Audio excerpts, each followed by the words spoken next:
It seems absolutely right to overhaul patient safety regulation within the NHS, a long overdue reform now announced by Wes Streeting today, the new Health Secretary. Streeting has boldly declared that the bureaucratic web of regulatory bodies, I think there's 6, has proven ineffective, as evidenced by a series of deeply troubling NHS scandals, overlapping responsibilities and a lack of clear leadership among the 6 regulatory bodies have led to tragic failings in our healthcare system. The point is, if there's going to be safeguarding, it needs to be one single idea. The primary target of this reform is the Care Quality Commission, and it's considered by some as not fit for purpose. Despite its crucial role in assessing hospitals, GP surgeries and care homes, it's been found that some facilities haven't been inspected for up to a decade. And the recent CQC review, led by Dr. Penny Dash, reveals a distressing level of incompetence. According to Streeting, some CQC inspectors have never even set foot inside a hospital, which raises alarming questions about the reliability of their assessments.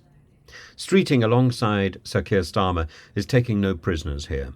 He intends to examine the other 5 bodies: the National Guardian's Office, Health Watch England, the Health Services Safety Investigations Body, the Patient Safety Commissioner, the NHS Resolution, and each was founded to safeguard patient safety, yet the overlap has evidently created confusion rather than coherence.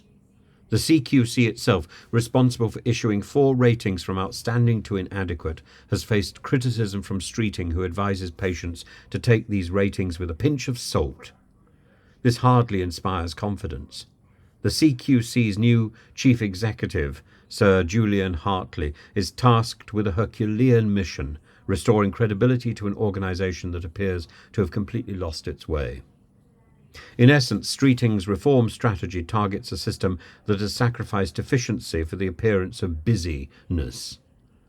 And Matthew Taylor of the NHS Confederation echoes this sentiment, acknowledging that CQC's model has been outdated and ineffective for too long, and in fact much of the NHS has been riddled with busyness.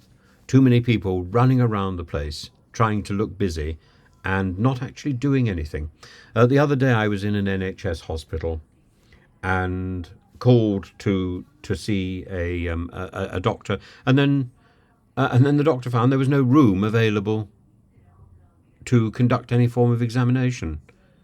So the whole thing was then put off for another hour. It was completely absurd. And so many people charging round a single corridor, all fairly aimless. And none of that needs to happen.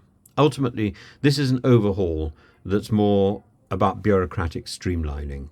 It's much needed